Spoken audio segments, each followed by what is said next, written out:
All right, guys, so we've got to get into this whole situation involving Alfonso Ribeiro and the LeBron James discussion, and now Richard Jefferson has actually responded to it. A lot of people view him as someone closely tied to LeBron, especially alongside Shannon Sharpe on their show, since both of them are seen as being heavily influenced by LeBron's perspective. We also just saw him on that Cavs trip, so it's clear those guys remain genuinely close with LeBron. They played alongside him in the past, and that bond has clearly carried over. Now, on this whole idea of ruining the NBA, some people trace that criticism back to LeBron, but others go further back and point to the Celtics' Big Three era instead. My take is that when Boston came together, those players were already in their 30s, essentially at the tail end of their primes. We saw Kevin Garnett start dealing with injuries, and honestly, those guys were never quite the same after that first championship season together. They made it back to the finals, but KG was visibly a step slower by then. Pau Gasol was genuinely dominant in that second finals matchup against the Lakers, whereas in the first one, KG had been the one dominating. By the second run, he was clearly a bit more hobbled and slowed down, though still productive and effective overall. But let's get into the actual topic here, guys, because Alfonso Ribeiro has some thoughts on LeBron and his recent decision, and it didn't sit well with Richard Jefferson at all. Let's take a look. The decision ruined basketball because now the idea of you building your franchise, your first franchise, taking it to the pinnacle became, now we're just trying to chase Jordan for rings. And him leaving Cleveland and going to Miami, chasing the ring, changed the way the young cats believe in their position in basketball. Right? When you and don't get me wrong, I believe that the players should be empowered. I believe that they should have that ability to change the game. They are the face. They're the ones doing it, and the Pat Rileys of the world in Miami, not with the Lakers. Like, some of those things needed to change, and we're happy about that change. I am. But it also has gotten worse because it's about them and not the team, right? It's become convoluted. What is it? Who is it, right? Is it, so love LeBron James, but LeBron James is about LeBron James. And I don't have a problem with that, right? KD is about KD, and I don't have a problem with that, right? Steph is about Steph. I don't have a problem with that. But when you see the ticket prices go from this number to that number, and people are paying for it, and now you're load management. Load management is literally the destructor of the NBA because we have everything available to these players to stay healthy.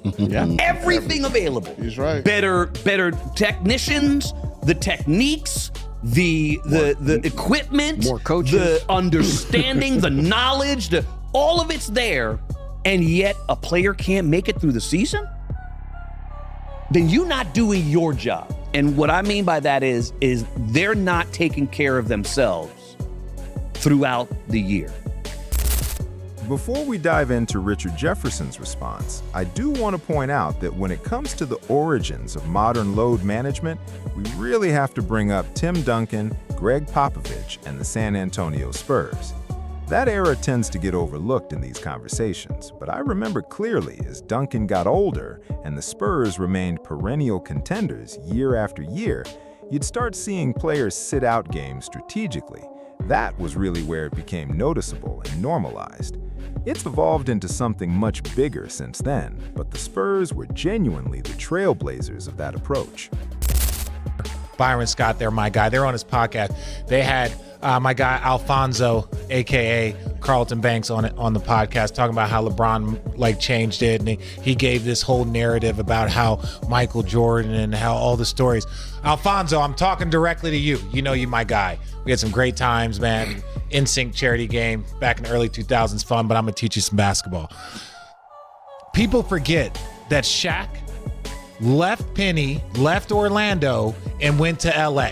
Oh, you're going to leave the small market to go to the big market?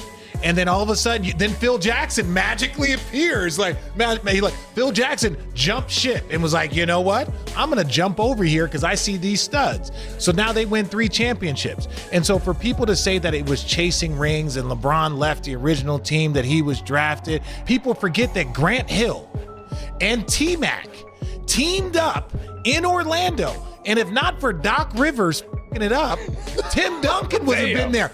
That's true. Tim Duncan was on the way. That's a true story. It is very true. That's true. Tim Duncan is like my big brother. I love him to death. Yep. And I remember asking him questions. He goes, once Doc Rivers literally said, "Hey, look, we're gonna get it done with or without you." And Tim was like, "Oh, excuse me." The fact that Tim Duncan, Grant Hill, and T-Mac, and if not for Grant Hill's ankle injury, Grant Hill was a top 5 player in the league when he left Detroit to go to Orlando.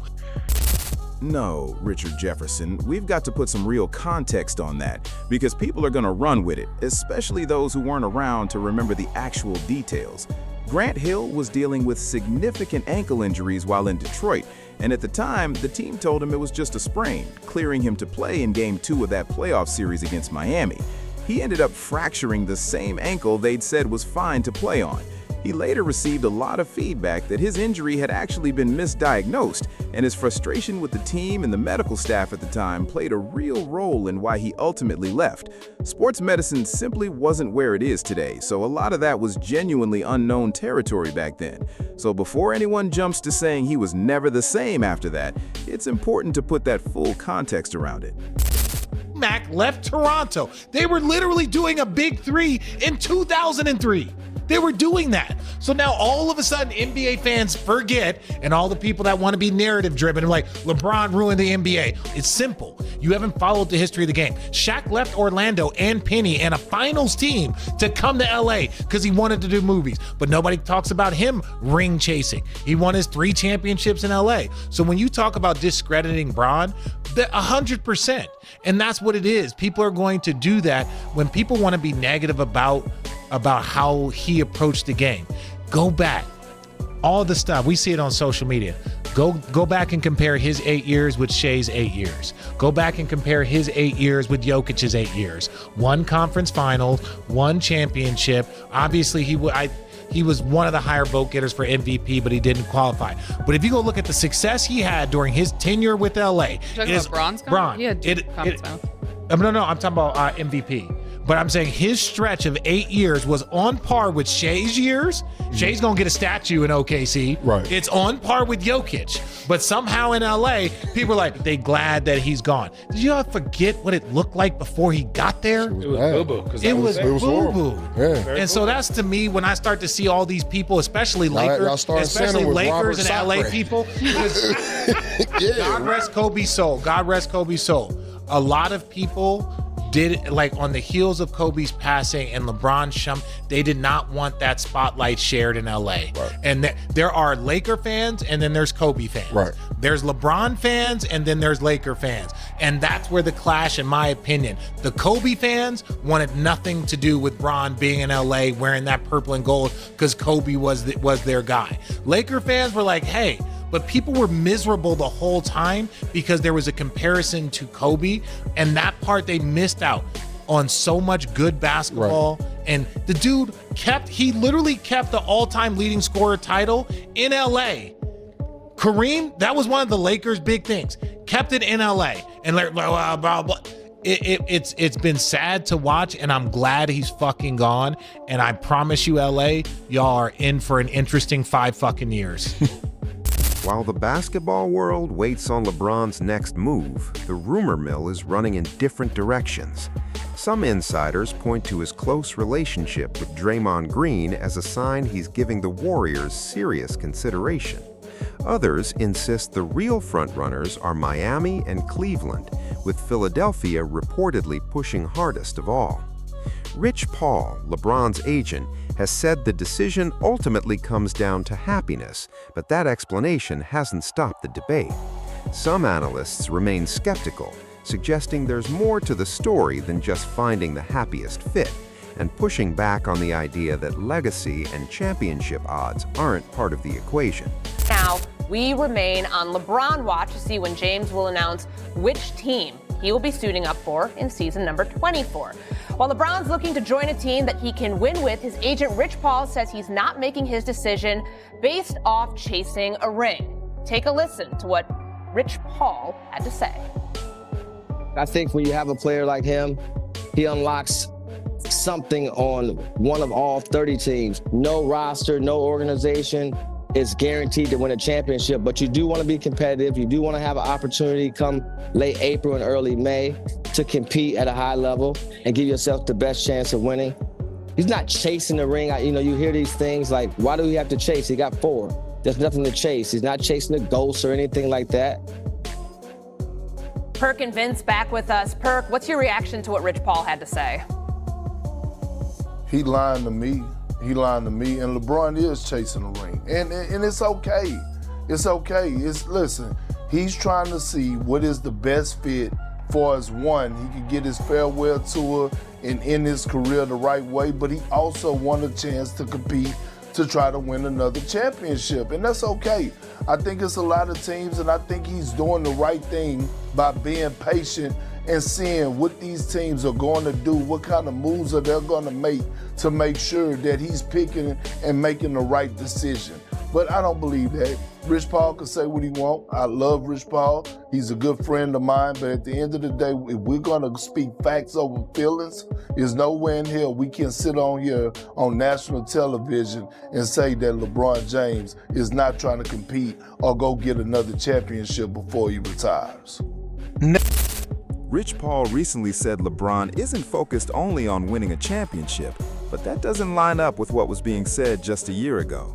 Before LeBron picked up his $52.6 million option, the message was that he wanted the Lakers to keep improving the roster and compete for another title. Once the franchise shifted toward building around Luka Doncic, it became clear the direction had changed.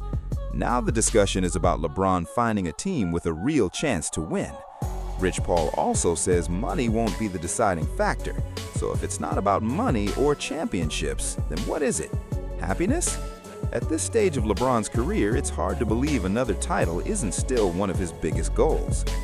I also agree with Alfonso Ribeiro's point about superteams. LeBron's move to Miami changed the NBA, even if it wasn't exactly the same as Kevin Durant joining Golden State. KD actually criticized players for teaming up before later doing the same thing himself. Personally, I've never liked stars joining super teams in their mid-20s. It takes away the excitement of watching teams grow naturally. That's why I enjoy teams built through the draft, like Oklahoma City or Milwaukee, where players develop together and role players make the difference. There's nothing wrong with veteran stars teaming up late in their careers, but doing it during their prime is different. That's why not every championship feels the same. Winning with the team you've built carries more weight than joining an already loaded roster. That's my opinion. Let me know what you think in the comments, and don't forget to like, share, and subscribe.